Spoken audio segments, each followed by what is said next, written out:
All right, so today is the day I give you guys a full car review on the Acura TLX Type S. So far on the car, I have about 2,500 or so miles on the car. And I'll tell you straight up, guys, I absolutely love the car. Now, I know a lot of people in my comment section have been talking a lot about the performance of the car and if I'm disappointed in the performance. And you know what? In this video, I'll admit a little bit something to you guys. Yeah, I wish the car had a little bit more power at times, but who are we really kidding, right? Now, I know you guys that go to the track, you also are going to be disappointed a little bit in the power of the car. But for someone like me that's daily driving the car to and from work every now and then, 355 horsepower, twin scroll turbo, and thank you guys for correcting me on that. Twin scroll, not twin turbo. Twin scroll, not twin turbo. Got it. I enjoy the car. You know, I think 355 horsepower on an Acura, it's good enough. You know, you don't need too much. You don't need that much more. Yeah, the G70 gaps the car, or the BMW gaps the car, or any other car in this class gaps the car. But is that really what owners of an Acura TLX Type S are looking for? Some will say yes, some will say no. Me personally, I'm more for the looks, you know? I'm all about the looks. That's my thing. I mean, every other car in the class, none of them have this very nice, aggressive, angular design on the car. And none of them are an Acura TLX Type S. Never forget that, you know? So just keep that in mind if you are looking for this car, or if you're waiting for the car is not going to give you 400 horsepower type of feel, but it's enough, you know?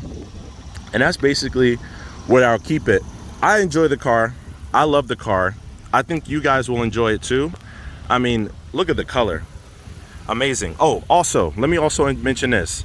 Some people have said that I should black out the roof. I'm going to do that. Just wait on it. Some have also asked to see the inside of the engine bay. I'm gonna get you that right now. Give me 1 sec. And there you go. So what are we even looking at? So guys, listen, I'm gonna be honest with you. I'm not really a too much of a car guy. I love cars, but I don't really know what I'm looking at. But I do know that that is the turbo. And I do know that the turbo can get a lot larger and fit in a larger turbo can fit in this car. But from factory, I mean, this looks very pretty to me.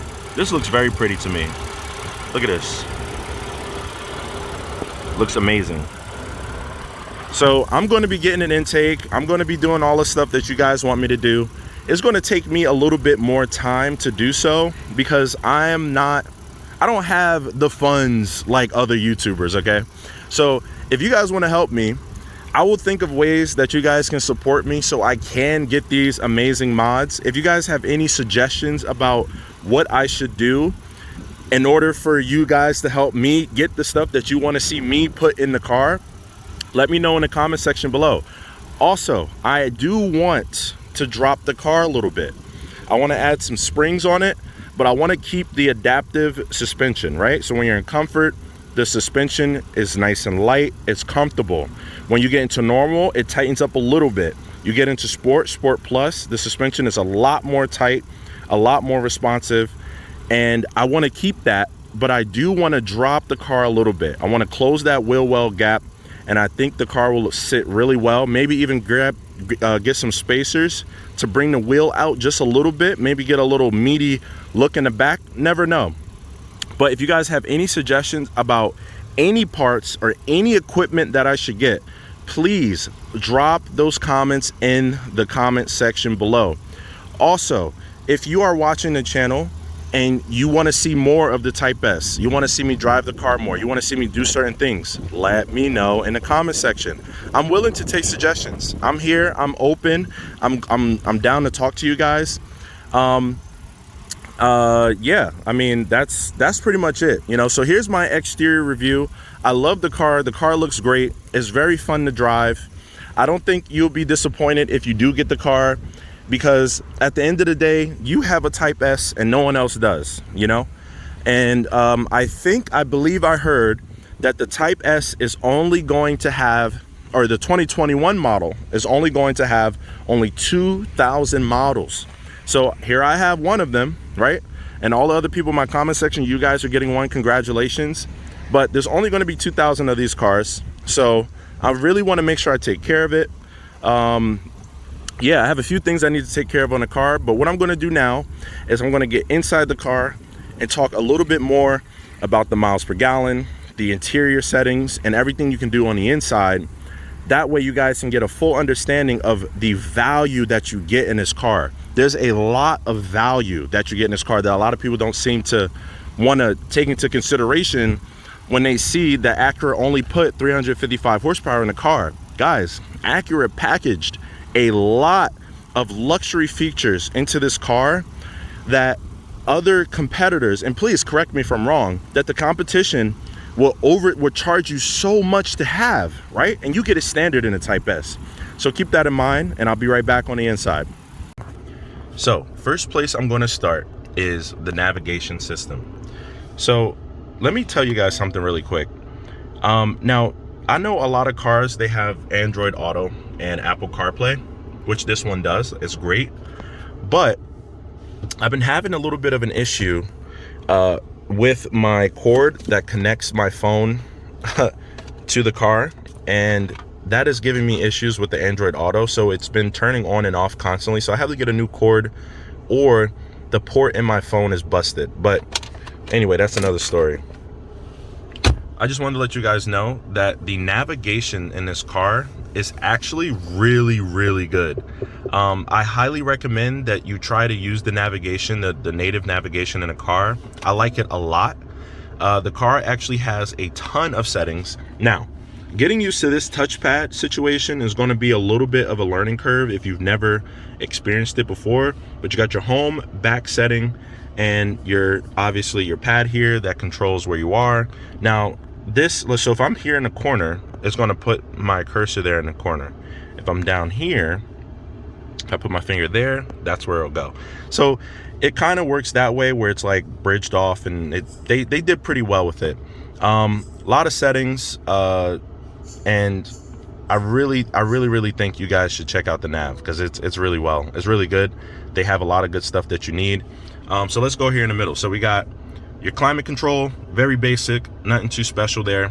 You got your heated and cooled seats, great for the summer and great for the winter, of course. You got your dynamic mode nozzle knob here, however you want to call it. Now, what I've done is I've actually changed my individual settings. So let me go ahead and hold that so you guys can see. So here's how I have mine set up. So I have I got the engine on sport, obviously. The steering is normal, because the sporty setting is like, it's hard to explain, but sporty steering wheel is, you only really want it in Sport Plus. I put the suspension in sport because I had it in comfort, but when I'm using the sporty engine, I need sporty suspension. I don't know if I said that right, but okay, so here's how I'm gonna say it.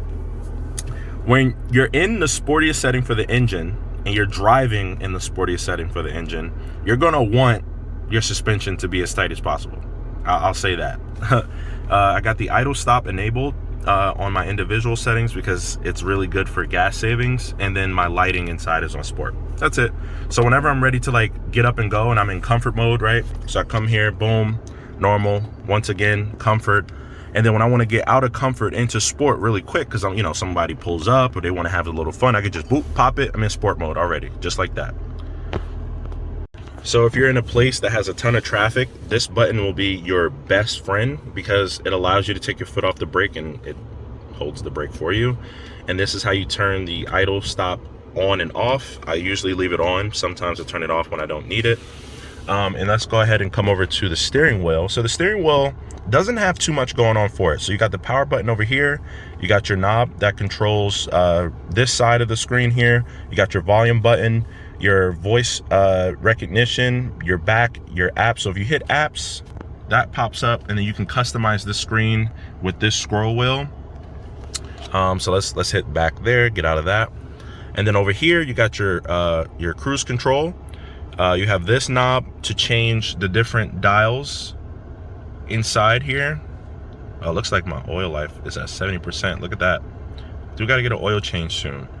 And you got your lane assist. So if you press this button, it opens up the lanes there. And what it does is it reads the white and yellow lines depending on where you are, and it keeps you centered. And you can actually adjust the setting on that in the center stack. So you can actually adjust how tight the car stays in between the lane. You can make it a little bit more wide, you can make it a little bit more tight. It all depends on how you like it to drive. And if we're talking about miles per gallon, because I got a lot of people were challenging me on the miles per gallon and what was happening. So I found out that the car adjusts your actual mileage, like where it says range miles, it actually adjusts that number depending on your average miles per gallon. And I didn't know that, right? I'm not used to these new cars. This is my first time in a very new car with the new tech. So what I didn't know this. So what was happening was I was driving, as you can see, 15 miles per gallon. You guys can understand what's happening there. And my gas tank, I would fill it up, and it started at 200 miles. It's 200 miles of range. 200 miles of range was the maximum I've received in this car. And then literally the other day, like yesterday, 2 days ago, I filled up again and it said 186. So I'm like, what is happening to my gas tank? Am I losing miles? What's going on? But then I found out that, again, your average mile per gallon is going to reflect that in the range of the car. So I've been trying to take my foot off the gas, you know, a little bit more often to increase my range and blah, blah, blah, blah. But now I know, I get it. But still, you're not getting 300. I don't know who thinks you're going to get 300 miles, but you're definitely not going to get 300 miles in this car. And where are we? So over here on the side, we have so this button is kind of like a shortcut. So you hit that and it brings up your safety support that you can turn on and off. Now, if you guys are swerving through traffic, you're going to want to turn that collision migration braking system off, because there's been a few times where I was driving, you know, doing my thing like you would do in a Type S, and the collision system is, you know, since it reads at speed, right? So if you're going X amount of speed, the car in front of you is not, it's automatically going to brake you while you have your foot on the gas. So keep that in mind if you are planning to put the car in sport mode, and no, need I say less. And then above that is the blind spot information system. I usually always keep that on. And then right above that is the road departure mitigation. And I usually turn that on when it's a late night. You might be a little bit tired at the wheel. You know, I turn the cruise control on, I turn the safety assist on, I turn that on, and it keeps me in lane, right? But back over here, so this is how you heat the front windshield when it snows outside and your windshield wipers might be stuck. You got your parking assist. This can be annoying at times when you're pulling into a place that's very tight. So it gives you the option right here to turn it on and off. And then of course, you guys know the most important setting, the traction control. And you know, Sport Plus, you want to turn that off to get the best possible acceleration. And then over here, you get something simple where you get your 1, your 2, and you can set your seat and mirrors up for each driver. My girlfriend has hers, I have mine. You guys already know the deal. Other than that, the car is pretty awesome. Like, for the amount of money that this car, you're going to really enjoy it. A lot of people seem to think that, you know, they could have added more power. But guys, if you want more power, just go and get it tuned. Just go and get it tuned. Go get a bigger turbo. Add your intake. Do all the stuff that you want to do. But yeah, I think that's pretty much it. I think my girlfriend, though, she has her own thoughts, of course, from how I've been driving. So you guys can hear her thoughts in a little bit. But that's basically it. I love the car. I have now 2,597 miles on the car. And again, the only pet peeve I have is the gas mileage.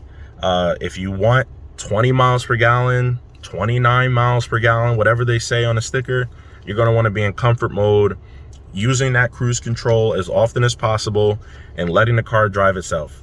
That's the only way you're going to do it. Otherwise, you're going to be at 15, 14, 13 miles per gallon, and you're only going to be getting 186 miles of range, if not even less, out of your car. So just keep that in mind when you guys get it. But that's it for me, and we'll probably hop into the next clip or video, and we'll go from there. All right, one quick thing I wanted to show you guys. So here is my seating position for the car. All right, so you guys can see I got the seat all the way back to where I would need it. That's as much space as I would need. However, look at the back, no room, zero room. So are definitely, if you're tall like me, I'm 6'6", so if you're tall like me, you're definitely not going to have room behind you. So keep that in mind. This is not a passenger car unless you're like 5'1". All right, so keep that in mind. So if you guys have been watching the channel, you kind of already get an idea of how I feel about the car. I love it. I think it's great. I think it's fun. And this is just like overall thoughts. I think it's a great car. I think Acura nailed it. They put most, if not all, of the safety features in the car. They packaged everything in it. The car is heavy for a reason, because they give you everything, but you're not paying as much as what the competitors are offering for the same technology. And you're getting a car that's very limited in unit size, and you're getting a little bit of piece of history. I mean, the last time Acura had the TLX Type S out was 2008, and a lot of people have been waiting for this new model to come out, including myself, which is why I got the car. So you know what I think. You know I love the car. However, a very important factor of owning the car is your significant other, right? What do they think? What is their opinion of the car? Because they're going to be, if they're going to be passengers in your car, what do they think, right? So we're going to get a quick little interview or little question and answers and see what she thinks. But yeah. Okay, so when you first heard that I put a deposit down on the car, what was your thoughts? I was definitely caught off guard.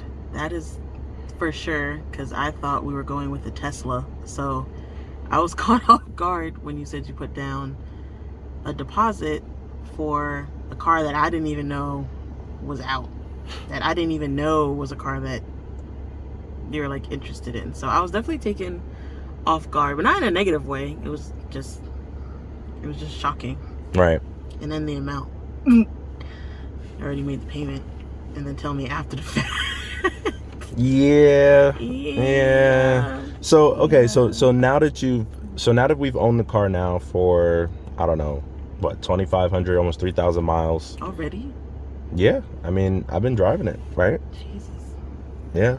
So, you know, your experience in the car as a passenger, right? Like, tell people what, like, as a passenger, right? Someone that's on their phone, not really paying attention, or paying attention, right? Like, what are your thoughts on the car? How do you like it? Do you like, what would you change about it, or whatever, however you want to answer the question?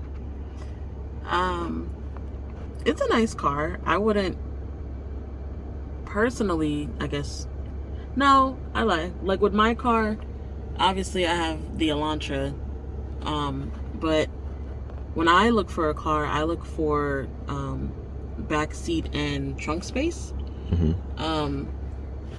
Especially because before I was doing a lot of photography and a lot of filming, so I needed to make sure that I had room in the trunk, and then still enough room in the back seat in case I ran out of room in the trunk, or vice versa. So I mean, it's a little small or short-stopped in my opinion, because I'm not even that tall, and I still feel like my seat is really close to the back. Right. No back seat space at all. Yeah, not really. And especially with your height, it turns into like a two, basically almost a yeah, we're basically in a two-door. And what's crazy about this car, guys, is that the car is so long. Like, this is a very long vehicle for the front seat. Yeah, for the front seat. And even then, it's like not like, even then, right? Like, look at me, guys. Like, my seat is back to where it should be. And look, my knee touches that. I'm over here. Like, I'm you know, you're just like freakishly tall. So like, all right, there's like You would have to get like a Tahoe. Anybody want to drive no Tahoe? This is the wrong channel for Tahoes. So anyway, so your thought process is there's no space. There's no space in the back. The trunk is pretty large though. So it looks like what Acura did, right? Is that they put all of the length for the engine bay, the front seat, no back seat, but then gave you a huge trunk. So it's like the back seat is just non-existent for you. Yeah, they kind of short-stopped that one. But, yeah. That's like the only thing I would say, and I'm just personally not like a fan of. But I love the cooling feature for the seats. I love that because I am always hot, like always, and I hate the summertime. And then of course, obviously, when you first get in the car and it's hot, you know, it takes a minute for all the heat to get out. Yep. So having that initial like cooling and the auto start feature as well and stuff, yeah, that helps. So like having the cooling feature on your back, it's like really nice. And then when the winter comes, because I know people on the channel are going to want to see those winter stuff. So guys, trust me, the winter stuff is coming. I'm definitely going to look to get some winter tires, of course, because you got to be safe. These summer tires ain't going to work in the winter, that's for sure. And a lot of people are excited about that super handling all-wheel drive. So are you ready to like do some crazy stuff in the winter? No. Okay.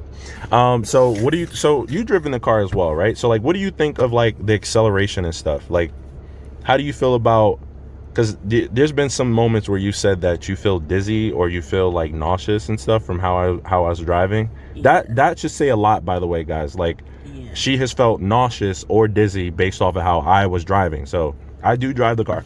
Yeah. So I've really never had motion sickness ever ever. Really, pretty much never. I've never had motion sickness literally until he started getting this car. So I like the comfort or the normal mode. I don't mind sport, but when he starts driving like in sport or sport plus and then trying to navigate just navigate stuff for legality reasons. Whatever. Navigate. And it's like, it's a lot. And when it catches you off guard and you're not like really ready, it like your body's just swaying with it. So it's like everything is going with the car, and it can be very nauseating. I mean, that's how it was with the when we went to go test drive the Tesla too. Oh yeah, it was nuts. Like I was getting sick on that. Let me know when you just gonna accelerate, pull off. That's all I asked for, is just a warning. I still don't get no warning. And what's great about this car too is like, you know, the acceleration is nice. Like, that's what I'm saying. Like, the acceleration is great. Like, a lot of people, you know, I see you guys' comments. Trust me, I see you guys' comments, and I don't think when people see videos of drag racing, they're like, oh, well, the Acura is just doing, you know, worse than this car. But it's like, when you're actually driving the car, you don't care about all that stuff, you know? I never really cared about, oh my God, I'm accelerating right now, but a G70 next to me will be beating me. Yeah, you know, you don't think about that type of stuff. So I don't know. If you're about to get the car, you're gonna love it. Comfort mode. Driving in Sport Plus is very uncomfortable, unless you're actually using Sport Plus. Otherwise, you're gonna want to save your gas, because filling up every 3 days is not the wave right now. No. She about to get a hybrid, and that's what we mostly gonna be driving. So, but yeah, guys, I mean, that's my thoughts on the car. That's my review. Again, if you have any suggestions about what I should do next to the car, what I should put on the car, anything that you can think of, a camera that I should get, anything, place it in the comment section below, because the comments help the channel, the likes help the channel, and if you haven't already, just go ahead and subscribe, and I'll see you guys in the next video. Now, really quick before I go, I know you guys have seen my intro, right? This is not going to be only a car channel. This channel is actually going to be, I'm going to start talking a little bit more about cryptocurrency, NFTs, all that good stuff. So if you're interested in that stuff, stick around. And what I'm going to do as well is I'm going to place my personal Discord link in the description. Right now, my Discord is just open for the public. It's free to join. You can come in. There's some information in there that I've been dropping since months ago that you can just get information and you have it. You don't even have to talk to me. Or if you want, you can at me, message me. My name is Kurgami. So in the next video, I don't even know. I don't even know what I'm gonna do in the next video. Y'all let me know what y'all want to see in the next video. But other than that, I'm out. Peace.